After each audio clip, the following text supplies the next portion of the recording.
마태복음 강의한 네 번째 시간입니다. 마태복음 27장 45절로 54절 말씀입니다. 하나님의 아들이었도다 라는 제목으로 오늘 본문을 함께 살펴보도록 하겠습니다. 마태복음 27장 45절로 54절 말씀입니다. 모두 찾으셨으면 오늘 본문을 길지 않은 연유로 함께 봉독하도록 하겠습니다. 네, 시작! 제6시로부터 온 땅에 어둠이 임하여 제9시까지 계속되더니 제9시쯤에 예수께서 크게 소리질러 이르시되 엘리 엘리 라마 사막다니 하시니 이는 곧 나의 하나님 나의 하나님 어찌하여 나를 버리셨나이까 하는 뜻이라. 거기 섰던 자 중 어떤 이들이 듣고 이르되 이 사람이 엘리야를 부른다 하고 그 중에 한 사람이 곧 달려가서 해면을 가져다가 신 포도주에 적시어 갈대에 깨어 마시게 하거늘 그 남은 사람들이 이르되 가만두라 엘리야가 와서 그를 구원하나 보자 하더라. 예수께서 다시 크게 소리 지르시고 영원히 떠나시니라. 이에 성소 휘장이 위로부터 아래까지 찢어져 둘이 되고 땅이 진동하며 바위가 터지고 무덤들이 열리며 자던 성도의 몸이 많이 일어나되 예수의 부활 후에 그들이 무덤에서 나와서 거룩한 성에 들어가 많은 사람에게 보이니라. 백부장과 및 함께 예수를 지키던 자들이 지진과 그 일어난 이들을 보고 심히 두려워하여 이르되 이는 진실로 하나님의 아들이었도다 하더라. 아멘. 십자가에서 못 박히시는 예수님을 이 세상은 조롱합니다. 유대인의 왕이라고 조롱하였고 하나님의 아들이라고 조롱하였습니다. 진실이 거짓처럼 왜곡되는 세상 속에서 예수님은 그저 순환을 당하십니다. 굉장히 수동적인 모습을 보여주세요. 철저히 수동적인 모습을 보이시면서 그는 도리어 세상의 실체를 우리한테 보여줍니다. 죄의 책임을 떠넘기고 위로 대신에 조롱을 하면서 마지막 남은 것까지 전리품을 빼앗아가는 세상, 사랑과 믿음이 잘못된 것처럼 기만하며 결국 우리의 모든 다양성마저도 획일화시켜서 죽음으로 결론 지으려고 하는 세상의 실체를 우리에게 보여줍니다. 세상은 마지막 날 우리를 배신할 것입니다. 세상은 마지막 날 우리에게 죽음을 선사할 것입니다. 그 질서 안에는 결코 승리도 구원도 있을 수가 없습니다. 라고 본 것이 저번 주 말씀이었습니다. 그리고 이어지는 본문은 이제 순환의 절정으로서 예수 그리스도의 죽으심을 기록하고 있습니다. 그 죽으심에 대한 기록은 그의 외침으로 시작합니다. 엘리 엘리 라마 사박다니 나의 하나님 나의 하나님 어찌하여 나를 버리시나이까. 그 외침에 어떤 사람들은 예수님께서 엘리야를 부른다고 생각해서 예수님께 늦게나마 신 포도주를 가져다가 마시게 합니다. 또 어떤 사람은 도리어 엘리야가 와서 그를 구원하는지 보자고 끝까지 조롱합니다. 그리고 그가 죽으신 후 아주 기이한 일들이 일어나기 시작합니다. 그리고 그 기이한 일들을 보고 나서 백부장과 예수를 지키던 로마 군인들을 두려워하면서 이렇게 이야기합니다. 이는 진실로 하나님의 아들이었도다. 도대체 어떤 일들이 있었기에 이들은 그토록 조롱하던 예수님을 하나님의 아들이라고 이야기하면서 두려워하면서 이야기했던 것일까요? 그리고 그 예수님은 왜 죽으시면서 통해서 그렇게 기이한 일을 만들어내야만 했던 것일까요? 그 내용을 한번 깊이 살펴보고자 합니다. 오늘 본문에 기록된 기이한 일들은 크게 세 가지예요. 첫 번째는 성소의 휘장이 위에서부터 아래까지 쫙 찢어지는 것입니다. 그리고 둘째는 땅이 진동하며 바위가 터지는 것이고 셋째는 무덤의 시체가 일어나게 되는 것입니다. 쉽게 믿어지지 않는 본문의 기록들이 어떤 의미를 가지고 있는지 그리고 어떤 의미를 가지고 있기에 진실을 거짓으로 조롱하던 자들마저도 진실을 인정할 수밖에 없었는지를 우리가 함께 살펴볼 것입니다. 그리고 이런 질문은 오늘날 우리에게 그대로 이어집니다. 어떻게 하면 하나님의 일하심을 조롱하고 믿지 않던 우리가 그 일하심을 인정할 수 있는가라는 것입니다. 우리가 살아가는 현실 속에서 신앙을 가지고 있는데도 불구하고 오늘 로마 군인들과 유대인들처럼 하나님의 일하심에 대해서 조롱하고 비아냥대고 믿지 않는 마음이 내 마음에 있단 말이에요. 그래서 우리는 때때로 원망을 하고 때때로 지치고 때때로 분노하고 스스로의 자극과 조건을 통해서 이 모든 일을 해결하고자 합니다. 왜 그렇습니까? 하나님께서 어떤 일을 하고 계신지 알지 못하기 때문입니다. 그렇다면 어떻게 해야 우리가 무엇을 봐야만 하나님의 일하심을 볼 수 있는가? 그 일하심 앞에서 우리가 하나님의 아들을 고백할 수 있는가에 대해서 오늘 본문이 함께 질문을 던지는 것이죠. 도대체 어떤 사건들이었길래 그 기이한 현상들이 무엇이었길래 로마 군인들마저도 그 예수 그리스도의 죽으심을 보고 하나님의 아들이라고 이야기하게 만들었던 것일까요? 먼저 오늘 사건의 무대 내지는 배경에 대해서 조금 더 깊이 살펴보도록 하겠습니다. 예수님께서 제9시, 즉 오후 3시쯤에 크게 소리치십니다. 엘리 라마 사박다니, 아람어죠. 나의 하나님 어찌하여 나를 버리십니까? 라는 외침인데, 이는 겟세마네 동산에서 기도하시던 것을 떠올리게 합니다. 땀방울이 핏방울이 될 정도로 그 잔을 피하게 해달라고 했던 예수 그리스도의 인간적인 모습을 떠올리게 한다는 거예요. 또 시편 22편 말씀의 인용이기도 합니다. 부디한 대적으로 인하여 정의로운 자가 조롱을 받고 박해당함 속에서 끝까지 하나님을 신뢰하고 의지하는 영적인 애통함을 담고 있는 편지가 바로 시편 22편의 노래예요. 지금 그것을 그대로 인용합니다. 시편 22편의 1절을 보면은 이 내용이 그대로 들어있어요. 우리는 이러한 표현을 보면서 종종 신성 모독적이다라고 생각을 하기도 해요. 예수님께서 십자가에 달려 죽으시기 직전에 하나님 어찌하여 나를 버리십니까? 라고 하는 것은 굉장히 인간적인 마음이고 하나님에 대한 불신이었다라고 이야기를 합니다.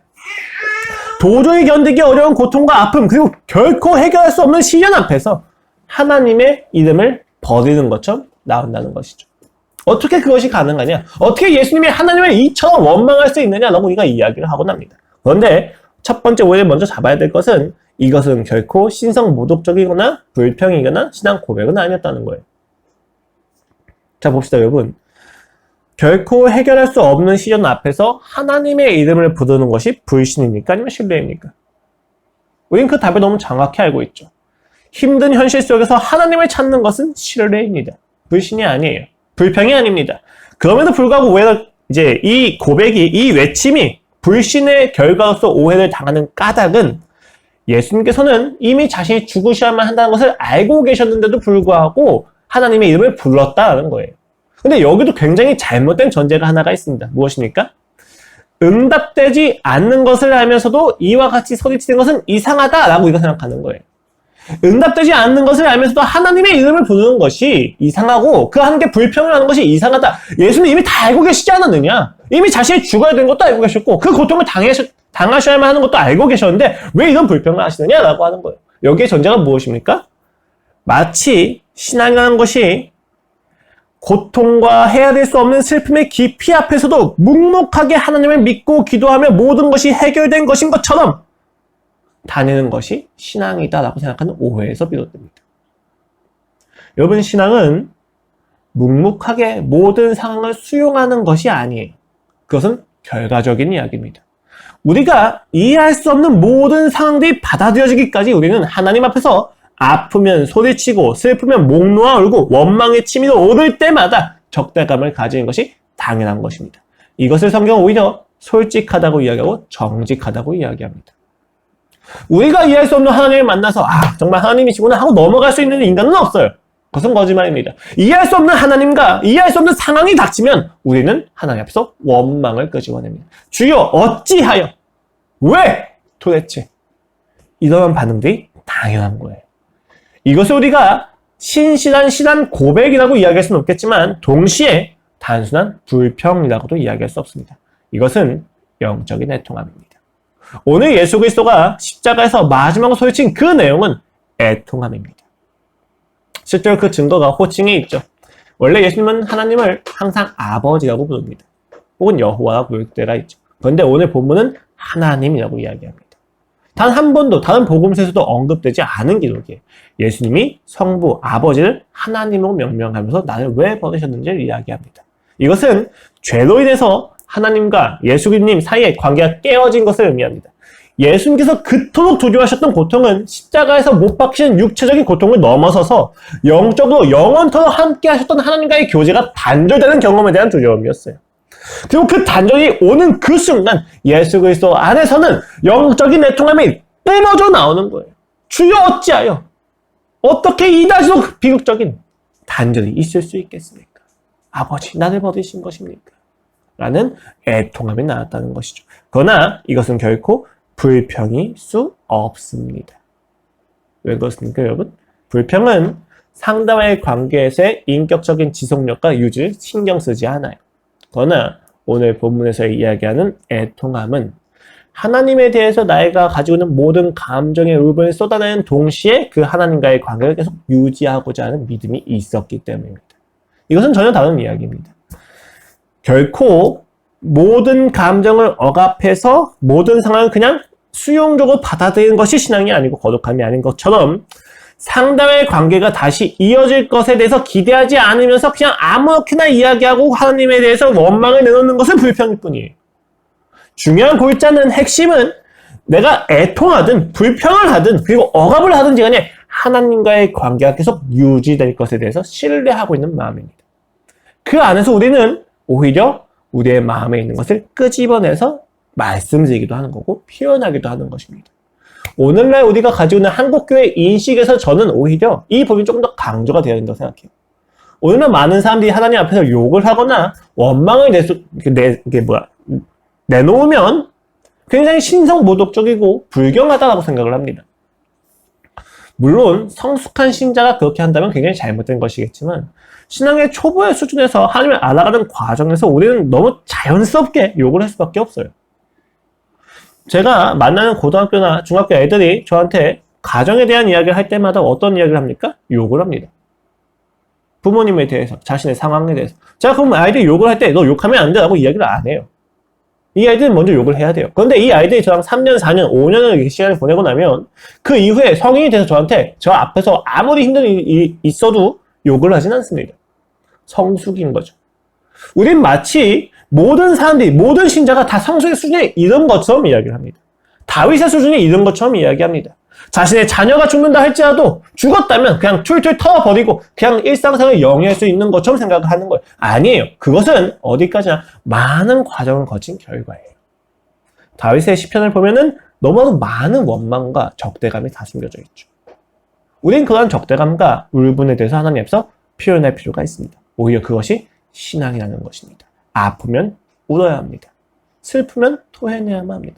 분노가 된다면, 이해가 되지 않는다면 하나님의 이름을 부르짖으면서 왜? 라고 물어봐야만 한다는 것입니다. 오히려 이러한 애통함에 대한 표현이 하나님 아버지와의 관계를 우리에게 상기 지켜주고 입증해 줄 것입니다. 오늘 예수 그리스도 마찬가지입니다. 불평도, 신앙 고백도 아닌 애통함의 표현입니다. 주변에서 이 반응을 듣고 그래서 조롱하지 않습니다. 여러분 생각을 해보세요. 하나님 어째요 나를 버리십니까? 라고 이야기를 했다면 사실 이 사람들의 반응은 어때야만 합니까? 드디어 하나님을 버렸다라고 조롱을 해야만 합니다. 그런데 그들의 반응이 어때요? 이 사람이 엘리야를 부른다고 생각합니다.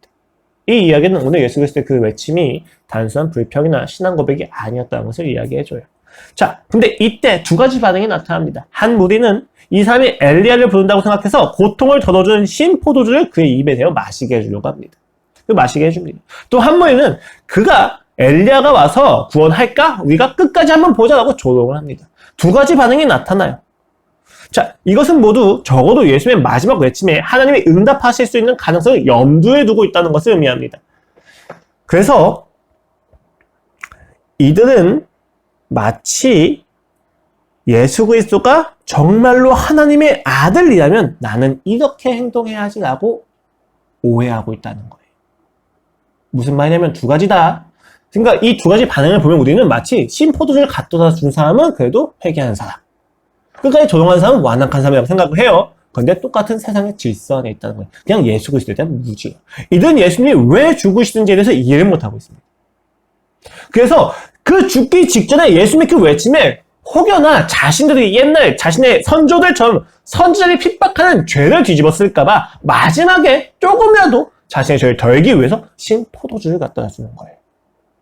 여전히 예수 그리스도가 누구신지, 그가 왜 죽으신지에 대해서는 전혀 알지 못하는 무지함 속에 갇혀 있습니다. 그런 상황 속에서 이들은 자신들의 질서에 따라서 구원을 생각하는 거예요. 자격과 조건이 있어야만 구원을 받을 수 있다는 거고, 자신이 어떤 자격과 조건을 제공해야만 자신의 죄가 덜어질 수 있다는 거예요. 예수 그리스도의 죽음 앞에서 혹여나 예수님이 하나님의 아들일 수가 있다는 가능성을 부정하려고 하는 자들이거나 혹여나 그 가능성이 있기 때문에 자신의 행동을 조금이라도 바꾸려고 하는 자들이나 똑같은 자들입니다. 신자가 해야 될 반응은 그의 죽으심 앞에서 함께 애통하며 우는 것이었습니다. 그리고 감사히 하는 것이었죠. 그러나 어느 누구도 그것을 알지 못합니다. 이들은 예수 그리스도가 불편합니다. 자, 그런데 어떻게 이런 그들이 예수 그리스도의 죽으심을 보고 진실로 하나님의 아들이었도다 라고 이야기할 수 있었냐는 거예요. 오늘 본문은 54절에서 이렇게 이야기합니다. 백부장과 및 함께 예수를 지키던 자들이 지진과 그 일어난 일들을 보고 심히 두려워하여 이르되 이는 진실로 하나님의 아들이었도다. 여기서 지진과 그 일어난 일들을 라고 이야기했어요. 이 일들은 지금 51절로 53절에서 이야기하고 있는 세 가지의 기이한 사건들에 대해서 이야기하고 있습니다. 그럼 그 기이한 사건들이 어떤 내용이길래 그들로 하여금 그리스도가 하나님의 아들이시라고 고백을 하게 만듭니까? 라는 것을 보는 거예요. 가장 먼저는 51절에 보시면 그 시작이 이에 라고 되어 있습니다. 이것으로 인해서 라고 이야기를 하는 거죠. 즉 50절 예수 그리스도의 죽음으로 인해서 이어진 직접적인 결과라는 거예요. 그러니까 우리가 지금 51절로 53절에서 보는 세 가지의 기이한 자연 현상들은 모두 예수 그리스도의 죽음에 의해서 발생된 사건들이라고 이야기하는 것입니다. 이것은 굉장히 중요해요. 우리가 예수 그리스도를 하나님의 아들로 인정하는 것에는 특별한 사건이나 특정 사건 자체가 필요한 게 아닙니다. 예수 그리스도의 죽음으로 인해서만 일어나는 일들이 우리한테 영향을 끼치는 거예요. 예수 그리스도의 죽음으로 인해서 일어나는 일들이 아닌 지진이나 죽은 자의 부활이나 성전의 휘장이 찢어지는 사건이 있었다고 해서 우리가 바뀌는 게 아니에요.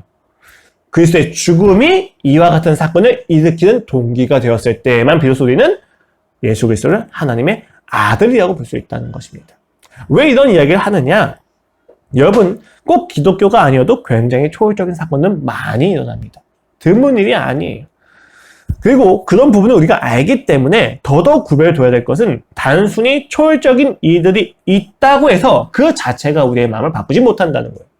우리는 마치 해결할 수 없는 일이 해결되거나 초월적인 능력이 개입이 되어서 무언가 상황이 확 해결이 되면 나의 삶에 믿음이 생길 거라고 오해합니다. 그러나 그런 개입이 일어나게 된다면 우리의 마음은 조금 더 완고해집니다. 예수 그리스도를 수단으로 이용하는 것에서 결코 고쳐지지 않아요. 바뀌어야 될 것은 내 안의 질서이지 특정한 사건의 계기가 필요한 게 아니란 말입니다. 오늘 본문을 통해서 우리가 이해라고 하는 것을 통해서 우리가 확인할 수 있는 것은 오직 예수 그리스도의 죽음으로 인해서 일어나는 일들만 우리한테 영향을 끼친다는 거예요. 그 죽음이 없었다면 성전의 휘장이 찢어지든 땅이 지진을 하든 경천동지할 만한 굉장히 놀라운 자연의 기이한 현상들이 일어났다고 한들 우리의 삶에는 결코 변화가 있을 수 없다는 것입니다. 실제로 여러분, 예수님은 오늘 이러한 기이한 일을 일으키시기 전에 이미 생전에 굉장히 많은 기적을 일으키셨어요. 그러나 그 많은 기적과 초월적인 행사에도 그를 따르는 제자들은 없었습니다. 무슨 이야기입니까? 모두 예수님을 수단으로서 이용할 뿐이라는 거예요. 결코 그를 지금 인격적인 믿음의 대상으로 보지 않고 있다는 것을 우리가 확인할 수 있다는 것입니다.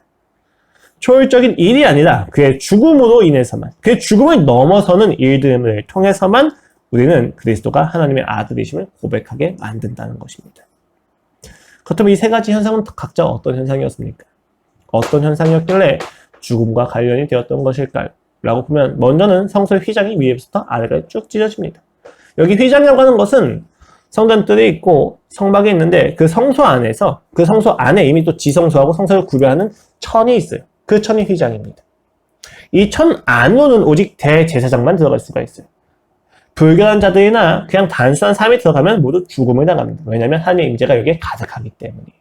심지어 대제사장마저도 지성소 내에서 불결함이 원인이 되어서 죽는 경우가 허다했습니다. 그래서 그 발목에 방울을 매서 방울에 흔들림이나 소리가 들리지 않는다면 줄을 묶어놓은 상태여서 끌어내곤 했습니다. 나도 모르게 아무도 들어갈 수 없는데 죽으니까 그렇게 할 수밖에 없었던 거죠. 그 휘장이 찢어졌다는 거예요. 더 이상 하나님의 임재가 거기에 갇혀있지 않았다는 것이고 하나님의 임재를 거룩하고 성결한 자들만 볼 수 있는 것이 아니게 되었다는 것입니다. 둘째는 땅이 진동하고 바위가 터집니다. 여기 진동이라고 하는 표현은 지진을 의미하는데 구약에서 종종 지진은 하나님께서 임재하실 때 나타나는 결과입니다. 모세한테 그랬고 엘리야에게 그랬습니다. 그래서 히브리서 기자는 12장 25절 26절 말씀에서 이 진동을 경고하고 결부시킵니다. 하나님의 임재가 이 땅에 왔을 때 우리한테 경고하는 어떤 내용이 있는 거예요. 알리는 내용이 있는데 그것을 지진을 통해서 알린다는 것입니다. 세 번째는 무덤이 열리고 자던 성도의 몸이 일어나서 예수님이 부활하시던 날에 예루살렘 성당에서 많은 사람들한테 목격이 되는 사건입니다. 시간적인 순서로 봤을 때 굉장히 어렵고 복잡한 내용이에요. 그러니까 죽으신 당시에 지진으로 인해서 터진 바위들은 단순한 바위가 아니라 무덤을 막고 있었던 바위라고 생각이 되어지고 있어요. 이 바위가 터지고 나서 죽은 자들이 일어납니다. 그리고 나서 이후에 예수님이 부활하시고 난 후에 그제서야 그들이 예루살렘 성에서 목격이 되었다는 이야기예요. 굉장히 믿기가 어려운 이야기고 우리의 인지로는 이해할 수 없는 일들인 것처럼 보입니다. 그러나 당시 이 사실을 읽고 있고 듣고 있는 마태 공동체에게는 그 의미가 너무 명확했습니다.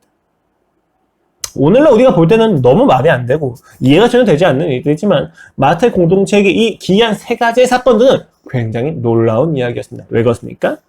이 세 가지 사건들은 모두 묵시적인 사건들이기 때문입니다. 무슨 의미냐? 여러분, 묵시라고 하는 것은 비밀을 드러낸다는 의미예요. 그리고 이 묵시가 유대인에게는 하나의 장르가 됩니다. 어떤 장르냐면 약자와 피해자로서 여겨진 유대인들이 사실은 신에게 선택받은 백성인 것이 드러나는 날. 자신들이 사실은 진짜 유일한 구원받을 존재이고 백성이라는 것이 드러나는 날이 있는데 그게 바로 묵시의 날입니다. 종말의 날이에요. 그러니까 이것을 기대하는 장르들이 다 묵시적 장르예요.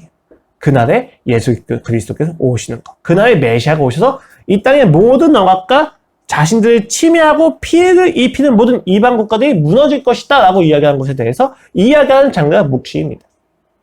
그리고 그 마지막 날에 임할 징조가 무엇이냐라고 했었을 때 지진이 나고 죽은 자들이 일어나고 성소의 휘장이 찢어진다는 거예요. 이 모든 것은 묵시의 장르를 이야기하고 있습니다. 이것은 무엇을 의미하느냐? 예수 그리스도의 죽음을 기점으로 이 시대가 마지막 시대가 되었다는 것입니다. 당시 독자였던 마태 공동체는 성전의 멸망과 함께 정치적인 혼란을 겪고 있는 중이었어요. 유대교이냐 기독교이냐 이렇게 분리가 되어도 되느냐라는 것이죠. 그런 이들에게 예수 그리스도의 죽음으로 인하여 일어났던 묵시적 사건들이 읽혀지고 들리는 겁니다. 이들은 이것을 통해서 자신들이 지금 서 있는 이 시기가 마지막으로 선택을 잘 해야만 하는 시기라는 것을 이해하는 거예요.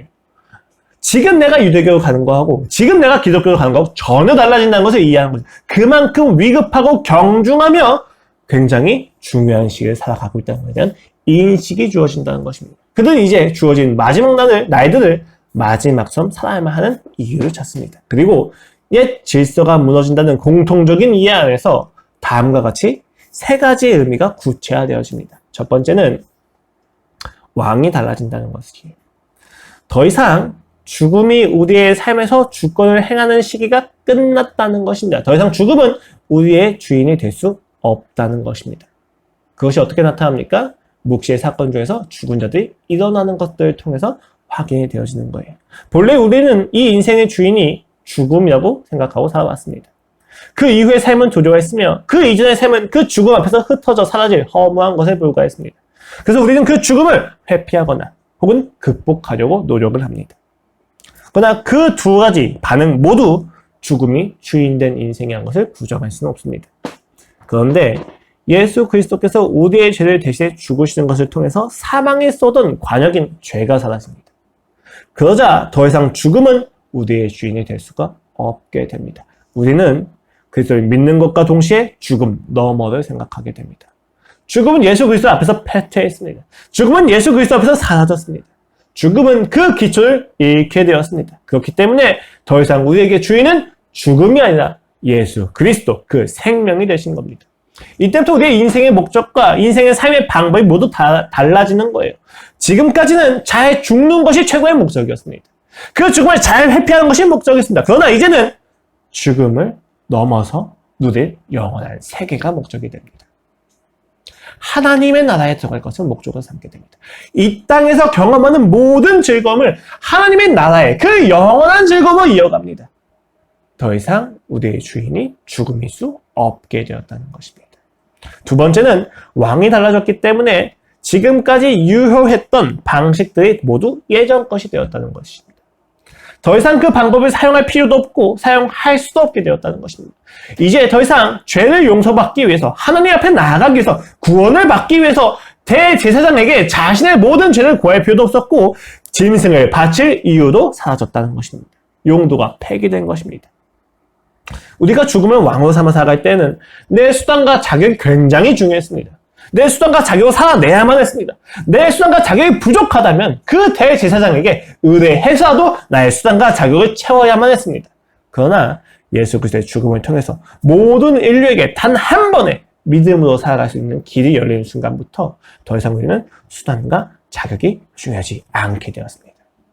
자격과 조건을 통해서 살아가는 인생이 아니라 자격과 조건을 채워진 인생을 살아가게 된다는 것입니다. 더 이상 타협하며 살아가지 않게 됩니다. 내가 할 수 없는 일들로 인해서 내가 할 수 없음에도 불구하고 내가 할 수 없기 때문에 다른 누군가를 의지하고 다른 누군가를 매개로 혹은 다른 누군가를 무시하고 짓밟아서 나의 조건과 자격을 드러내는 인생이 아니라 예수 그리스도가 나의 모든 자격과 조건을 채우셨다는 것 아래에서 우리는 살아가게 된다는 것입니다. 이것은 놀라운 일입니다. 더 이상 성전이 필요하지 않게 되었다는 것을 의미합니다. 더 이상 우리의 구원에는 자격과 조건이 필요하지 않게 됩니다. 여러분, 우리가 이 땅을 살아가면서 자격증이 매우 중요합니다. 조건을 많이 쌓아야만 하고 실력이 있어야만 합니다. 제가 지금 이야기하는 것이 여러분한테 더 이상 자격증도 필요 없고 조건도 필요 없고 노력하지 말라는 이야기가 아닙니다. 다만 자격증이 줄 수 있는 효용의 가치는 어디까지나 우리가 일하는 실력에 대한 증명의 요구일 뿐이지 우리의 존재를 증명하는 요구는 아니라는 거예요. 우리는 그런데 때때로 자격증이 없고 조건이 미달이 된다고 노력에 대해서 비교하고 실력에 대해서 비교하는 결과로서 내가 모자란다는 이유로 나의 인생을 저주하고 자괴감에 빠지곤 합니다. 내가 지금까지 뭘 했지? 내가 32살의 나이인데 내가 이룬 것이 무엇이지? 내가 이토록 실력이 없구나. 내가 나가서 무엇을 할 수 있을까? 라는 생각이 든다면 여러분, 우리가 옛날의 방식, 세상의 방식과 질서를 가지고 살아가는 것과 같습니다. 신자는 자격과 조건으로서 이 세상에 맞부딪히지 않습니다. 여러분, 우리가 만약에 예수 그리스도의 죽음으로 인해서 이러한 사건들이 없었더라면 우리는 여전히 옛날 세상의 방식을 가지고 이 땅에서 살아내야만 합니다. 하나님에 대한 믿음을 가지고 세상에 나가서 세상 사람들과 수단과 조건과 자격과 노력을 가지고 싸워야만 합니다. 누가 더 노력을 많이 했느냐? 누구의 노력이 더 많은 결과를 가지고 오느냐? 누가 더 재능이 있고 누가 더 힘이 있고 누가 더 소유가 많으냐? 이것을 가지고 싸워야만 합니다. 내가 믿음을 가지고 있다고 해도 마찬가지예요. 이스라엘 백성이 다른 나라가 무엇을 가지고 싸웠습니까? 하나님의 이름을 가지고 싸우는 것처럼 보입니까? 바리새인과 서기관은 자신들의 수단과 자격, 세상에서 이야기하는 필요한 수단과 방법을 가지고 싸우고 있어요. 세상과 싸우는데 세상의 방법을 가지고 싸웁니다. 그러면 세상을 이기는 결과로서 그들 역시도 세상이 되는 겁니다. 하나님의 백성은 결코 그렇게 싸우는 것이 허락되지 않습니다. 하나님의 백성은 세상의 방법을 싸우는 것이 아니라 하나님의 방법을 싸우는 것을 권면받습니다. 이 이야기가 자격증을 따지 말라는 이야기가 아니에요. 다시 한번 말씀드리지만 이스라엘 백성도 하나님의 이름을 의지해서 싸울 때 칼과 방패를 가지고 나아갔습니다. 그러나 칼과 방패를 가지는 동기가 달랐던 거죠. 우리가 이 땅에서 살아갈 때 확인하고 다시 한번 또 확인해야 될 것은 지금 내가 있는 이 자리가 그의 부르심이 맞는지를 확인하는 것입니다. 신자는 자격과 조건으로 싸우는 것이 아니라 부르심으로 싸웁니다. 그가 나를 부르셨다는 믿음으로 싸웁니다. 그가 나를 부르셨다면 힘을 주시겠지. 그가 나를 부르셨다면 이곳에서 내가 견디는 것이 의미가 있겠지. 라는 마음으로 싸워가는 것입니다. 예수 그리스도의 죽음을 통해서 더 이상 세상의 질서와 세상의 방법은 우리에게 그 유용성과 가치를 잃게 되었다는 것을 의미합니다. 세 번째는 그가 신실하게 약속을 이루신다는 것입니다. 여러분, 오늘 본문을 보면 시체가 일어난다고 했었을 때 단순히 죽은 모든 사람들이나 불특정 다수가 아니라 자던 성도들이라고 일컬어지고 있습니다. 무슨 이야기입니까? 하나님께서 하나님을 믿는 백성들에 대해서 하셨던 약속은 결코 취소되지 않는다는 겁니다. 구약에서도 죽음을 넘어서는 약속이 있어 왔고 순교했던 자들과 믿음으로 죽어간 이들에게 더 이상 죽음이 문제가 되지 않는다는 사실을 마태의 공동체들은 이것을 통해서 듣는 겁니다. 죽은 성도들마저도 그 죽음 속에서 벗어나서 예루살렘에서 목격되어진다는 그 기록과 그 이야기를 들으면서 그들은 자신들이 이제 곧 죽는다 할지라도 이 핍박을 직면한 상태에서 우리가 이 땅에서 그 구원의 어떤 내용들과 그 구원의 결과들을 확인하지 못한다 할지라도 그는 약속을 지키실 거구나. 죽음 넘어서도 이루어질 약속이 있구나를 확신하게 됩니다. 우리는 결코 죽음이 마침표인 인생을 살아가지 않고 그가 약속하신 인생을 살아간다는 것을 확인하게 된다는 것입니다. 예수 그리스도의 죽음을 인해서 성소의 휘장이 터지고 땅이 진동하고 바위가 터지고 죽은 자들이 일어나서 예루살렘에서 목격되는 그 모든 묵시적인 사건들은 우리로 하여금 어떤 메시지를 줍니까? 옛 질서가 종식이 되고 새 질서가 시작이 되었다는 것을 알게 해준다는 겁니다. 지금까지 우리를 얽어매왔던 세상의 질서는 이제 끝이 났고 이제 자유와 사랑과 소망의 질서가 가득한 하나님 나라가 우리에게 임했다는 것을 의미합니다. 왜 그렇습니까? 어떻게 그것이 가능합니까? 예수 그리스도의 죽음이 그냥 죽음이 아니라 모든 인류의 죄를 대신해서 죽으신 대속적 죽음이기 때문입니다. 그가 우리를 대신해서 죽으셨기 때문입니다. 그의 죽음은 단순한 죽음이 아니라 우리를 사랑하기 때문에 우리가 당해야만 하는 모든 처벌을 대신하신 죽음이었다는 것입니다. 그렇기 때문에 죄의 영향과 통치가 사라집니다.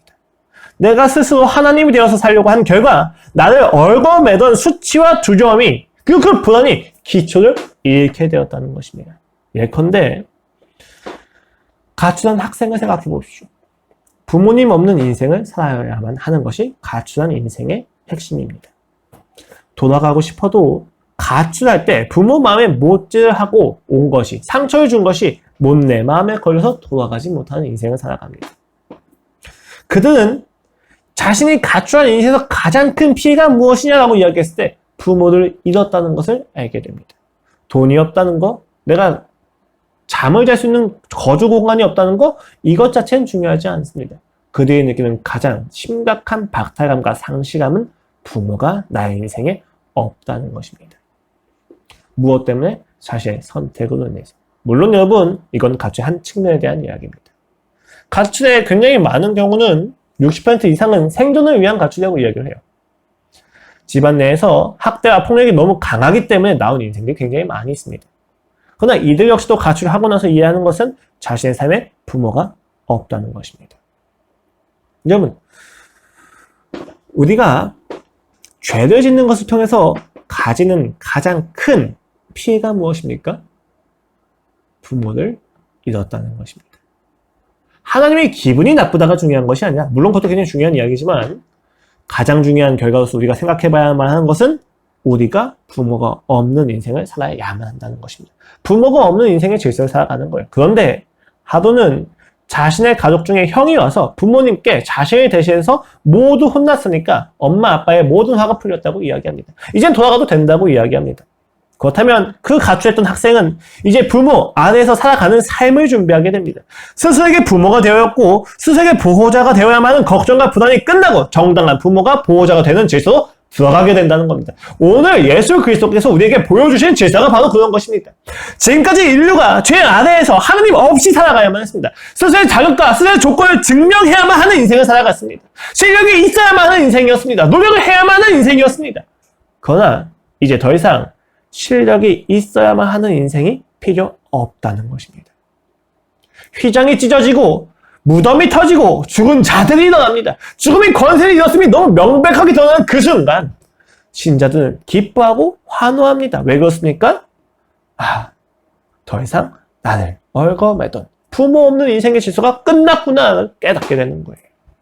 오늘 이 이야기를 듣고 있는 마태 공동체는 환호했습니다. 믿음을 가졌습니다. 지금 자신이 겪고 있는 그 정체성의 혼란 속에서 마태가 이야기한 게 너무 명백했어요. 왜 다시 유대교로 돌아가려고 하느냐? 왜 다시 부모 없는 인생을 살아가려고 하느냐? 왜 다시 너희가 스스로 보호자가 되어서 살아가려고 하느냐? 왜 너희의 불안을 너희가 해결하려고 하느냐? 거기에는 소망이 없다. 그것은 이미 끝난 질서다. 너희는 이미 새 시대를 살아가는 자들이다. 라는 이야기가 지금 오늘 보면서 이야기되어지고 있는 거예요. 그런데 무엇을 통해서 되어졌습니까? 이 새 시대가 예수 그리스도의 죽음을 통해서 이루어졌다는 것입니다. 이것은 굉장히 중요한 이야기입니다. 우리는 종종 굉장히 영웅적이고 굉장히 놀라운 능력을 가지고 있는 능력자가 우리 인생에 자유를 줄 거라고 생각합니다. 그런데 오늘 보면 굉장히 특이합니다, 여러분. 로마 군병과 백부장이 부활하신 예수 그리스도를 보고 하나님의 아들이오소이다라고 이야기했습니까? 십자가에 죽은 비참한 시체를 보고 그 시체로 인해서 일어난 일들을 보고 하나님의 아들이로소이다 라고 이야기를 했다는 겁니다. 질서가 달라진 겁니다. 이들 이런 고백을 할 수 있는 사람들이 아닙니다. 왜요? 아무리 기이한 일들이 있었다고 하더라도 예수님은 시체입니다. 능력이 없습니다. 그리스도는 하나님의 아들일 수가 없는 상황이에요. 그런데 그 로마 군병들은 그들을 보고 하나님의 아들이로소이다 라고 이야기를 합니다. 질서가 바뀌었다는 것입니다. 능력이 있는 자가 메시아가 되어야만 하는 질서에서 능력이 있음에도 불구하고 죽음을 당한 자를 보면서 메시아라고 고백을 하는 일들이 일어나기 시작했다는 겁니다. 물론 이들의 믿음 자체가 오늘날 우리가 생각하는 그런 중생의 믿음, 그리고 성령을 위해서 거듭나는 믿음은 아니었다고 봐요. 그런데 적어도 이들은 지금까지 자신들이 조롱하던 예수님에 대해서 능력을 보지 않았음에도 불구하고 비참한 시체인 그 상태의 예수 그리스도를 보면서도 하나님의 아들인 것을 이야기하고 있다는 것은 우리에게 굉장히 좋은 시사점을 던져줍니다. 여러분, 종종 새로운 질서를 믿음에도 불구하고 우리는 옛 질서에 갇혀서 살아갈 때가 굉장히 많이 있어요. 이게 굉장히 무서운 이야기예요. 우리는 하나님을 믿지만 하나님을 믿지 않는 것처럼 살아간다는 것입니다. 하나님께서 사랑으로 구원을 베푸셨으니까 사랑을 살아내야만 합니다. 그러나 우리는 사랑을 가르치려 합니다. 그것은 세상의 방법이죠. 가르치면 할 수 있을 거라고 믿는 교만입니다. 옳고 그름을 나누면 내가 할 수 있는 건 다 했어 라고 생각하는 아집입니다. 옛 질서죠. 또 취업을 준비하고 진로를 준비할 때 자격과 조건을 계속 따집니다. 자격과 조건이 필요하죠. 근데 자격과 조건이 우리가 준비하는 인생의 동기부여가 되진 않습니다. 우리를 안전하게 해주는 울타리가 되진 않습니다. 여러분, 아무리 자격과 조건이 있다 할지라도 떨어질 사람은 떨어지고 아무리 자격과 조건이 없다 할지라도 붙을 사람은 더 붙습니다. 신자가 이 땅에서 살아갈 때 나가야 될 자신감의 기초는 자격증이 아니라 부르심입니다.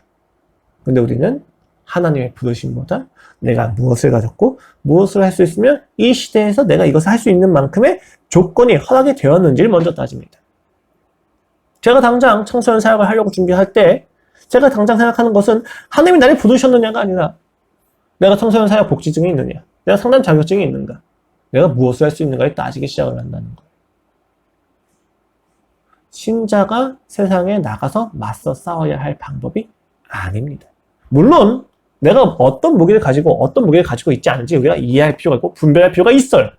그런 걸 무시하려고 이야기하는 게 아니에요. 반복해서 말씀드리지만 다만 그것이 우리의 삶에서 진취적으로 나아가야만 하는 삶의 동기의 기초가 될 수 있습니까? 내가 자격과 조건이 없으면 하나님이 부르셨다 할지라도 안 나가야만 하는 겁니까? 내가 이 땅에서 살아가야 돼. 그리고 이 땅에서 싸워야 될 무기가 정말 이 자격과 이 자격증과 기술과 실력입니까? 인맥입니까? 아니라는 거예요. 우리가 이 땅에서 살아갈 때, 그리고 이 땅에서 싸울 때의 방법은 세상이 아니라 하나님이어야만 합니다. 하나님이 주신 방법과 하나님이 알려주신 방법, 그리고 하나님의 부르심을 가지고 싸워야 되는데 우리는 끊임없이 우리의 방법을 가지고 살아갑니다. 무엇입니까? 옛 질서입니다. 공부를 합니다. 제가 지금 열심히 공부를 하고 있는데 막 바쁜 데서 공부를 하다 보니까 막 새벽 4시, 5시까지 계속 공부를 하게 돼요. 거의 막 2, 3주째 지금 잠을 잘 못 자고 있는데, 자, 성적 장학금을 받아서 나를 입증하려고 하는 게 동기일까요? 제가 진짜 교만하지만 정말 그냥 솔직하게 이야기 드리면 여러분, 이렇게까지 공부 안 해도 성적 장학금을 받을 수 있어요. 성적을 잘 받는 방법은 정해져 있고 어느 정도 노력까지 하면 되는지는 알고 있습니다. 그런데 제가 왜 그럼 이렇게까지 열심히 공부를 합니까?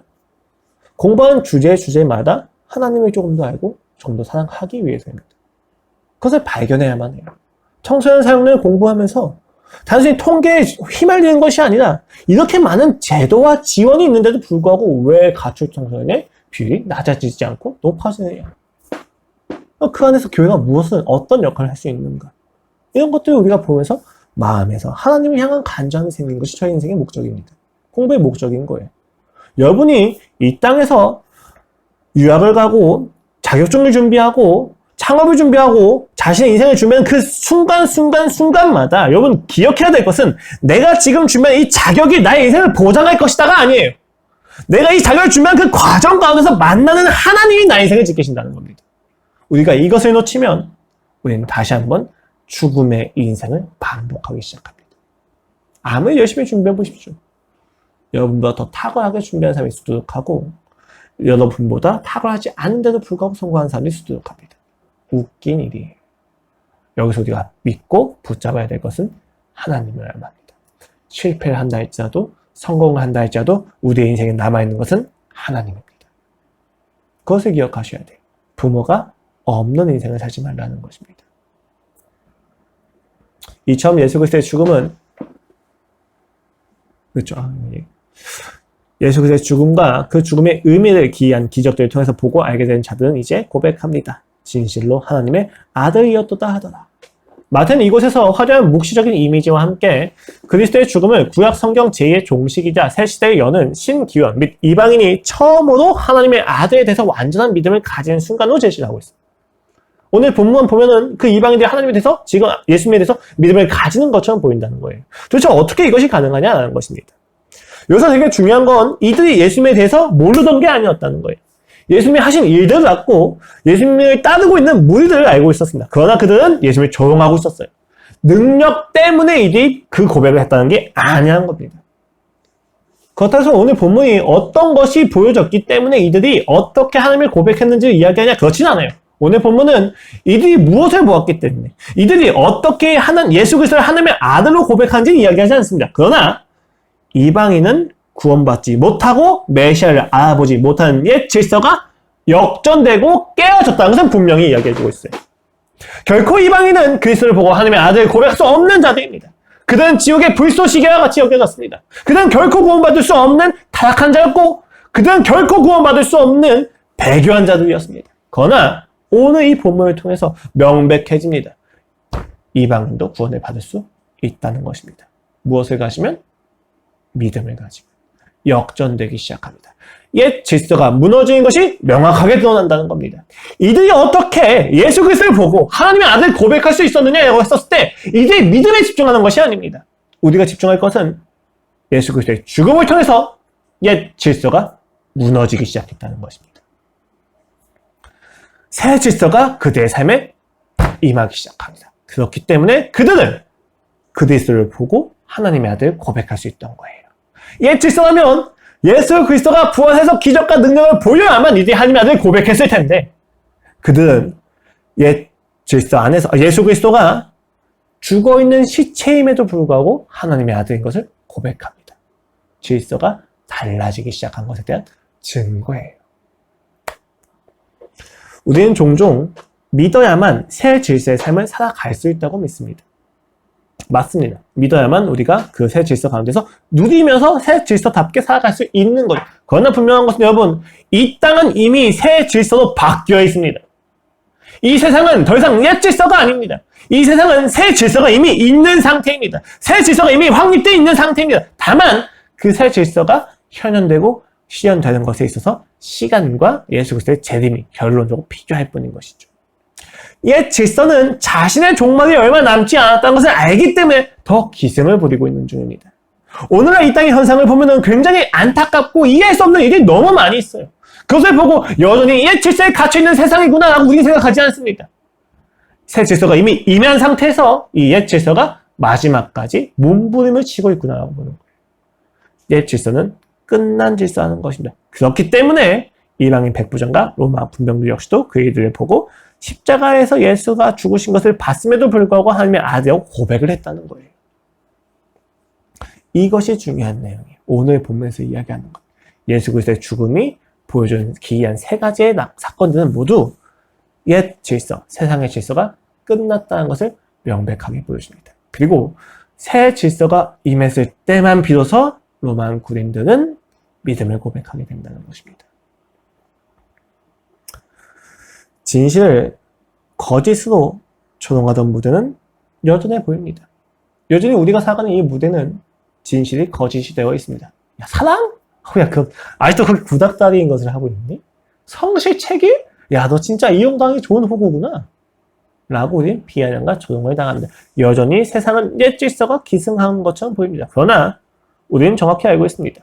영적인 눈을 가지고 우리가 보았을 때 지금 이 무대는 이미 끝났습니다. 이 질서는 이미 끝난 질서입니다. 예수 그리스도의 죽음과 함께 이미 그 끝난 것이 선포되어 있는 무대입니다. 이미 새로운 질서는 이 땅에서 시작되었습니다.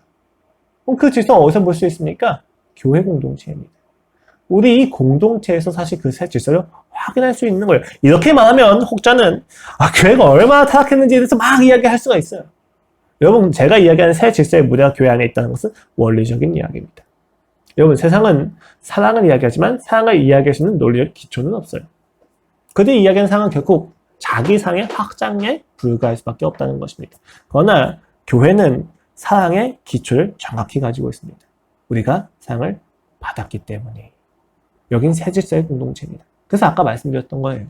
여러분, 우리 교회 공동체 중에서 어떤 사람이 아픔을 겪고 있고 그 아픔을 위해서 죄를 지었다고 봅시다. 그러니까 이혼을 했다고 봅시다. 그 이혼을 결정하기 전에 신중하게 이야기하고 결정에 있어서 도움을 받지 않고 이혼을 다 그냥 결정해서 이미 통보를 한 거예요. 그럼 교회는 이 공동체의 지체를 가지고 어떻게 대해야만 합니까? 정죄해야만 합니까? 왜 그렇게 미전하게 했는지 이야기를 해야만 합니까? 그런 것도 필요합니다. 분명히 우리가 옳고 그름에 대해서 이야기하는 게 필요합니다. 그러나 교회 공동체는 먼저 회개해야만 합니다. 그가 우리한테 이야기할 수 있을 정도로 성숙한 공동체가 아니었다는 거예요. 새 질서로 살아가고 있지 않았다는 거예요. 물론 공동체만의 책임은 아니고 개인이 가지고 있는 아집과 상처 때문에 더 말을 못하는 경우도 많이 있습니다. 그러나 공동체는 공동체 자신의 이야기를, 자신의 수준들을 먼저 봐야만 합니다.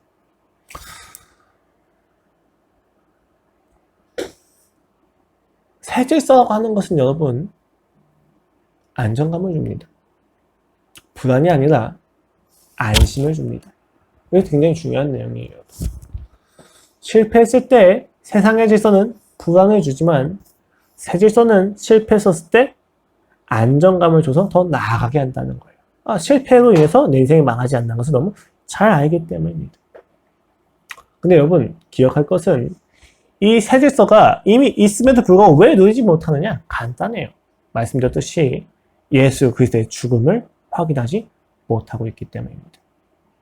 예수 그리스도의 죽음이 어떤 의미를 지니고 있는지 알지 못하는 사람들은 새 질서를 누리지 못합니다. 아까 말씀드렸듯이 초월적 사건이 아니라 그 초월적 사건들이 예수 그리스도의 죽음으로 인해서 일어나는 사건이라는 것을 알고 있을 때에만 비로소 우리가 새로운 질서를 누릴 수 있다는 거예요. 오늘 내가 이 땅을 살아가면서 왜 새로운 질서를 누리지 못하고 왜 하나님의 일들을 알지 못하는가? 간단합니다. 예수 그리스도의 죽음이 여러분의 삶에서 현실로 경험되지 않기 때문입니다. 제 삶에서 예수 그리스도의 죽음이 한낱 신화, 동화처럼 여겨지고 있다는 증거입니다. 예수 그리스도의 죽음은 위대합니다. 세상은 결코 줄 수 없는 방식의 구원이었어요. 어떻게 능력 있는 자가 능력 없는 자들과 자격이 없는 자들을 위해서 죽을 수가 있습니까? 이것을 이해하지 못하는 자들은 결코 누리지 못할 겁니다. 여러분을 위해서 예수 그리스도께서 죽으셨다는 것을 기억하십시오. 세상은 여러분이 노력하고 책임감을 가지고 사랑하라고 이야기는 할 수 있지만 그렇게 이야기하는 것처럼 살아갈 수 있는 힘을 주지 못합니다. 그러나 기독교는 삼위일체 하나님의 사랑은 우리에게 의무를 명확히 하는 만큼 그 의무를 행할 수 있는 힘을 주십니다. 그 힘이 어디서 옵니까? 예수 그리스도의 죽음에 담겨져 있는 사랑에서 온단 말입니다. 오늘 여러분을 위해서 죽으신 예수 그리스도의 애통함을 다시 한번 들으십시오. 어찌하여 나를 버리셨습니까, 주님? 이라고 이야기하는 그 애통함의 표현이 오늘 우리에게 필요합니다. 예수 그리스도의 죽음이 여러분의 삶에서 다시 한번 체험되어지기를 소망하면서 오늘 예배를 마치도록 하겠습니다. 기도하시겠습니다. 하나님 아버지, 우리의 삶이 애처롭고 비참하고 불안합니다. 새로운 질서가 임했음에도 불구하고 나는 여전히 하나님이 없는 것처럼 살아갑니다. 아버지,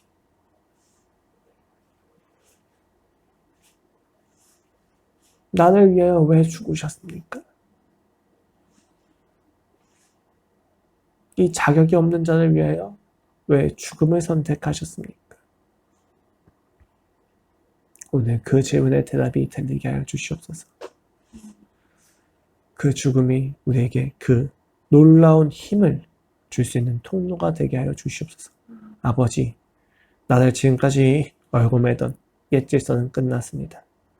방어해야만 하고 힘을 나타내야만 하며 능력을 보여야만 했던 질서는 끝났습니다.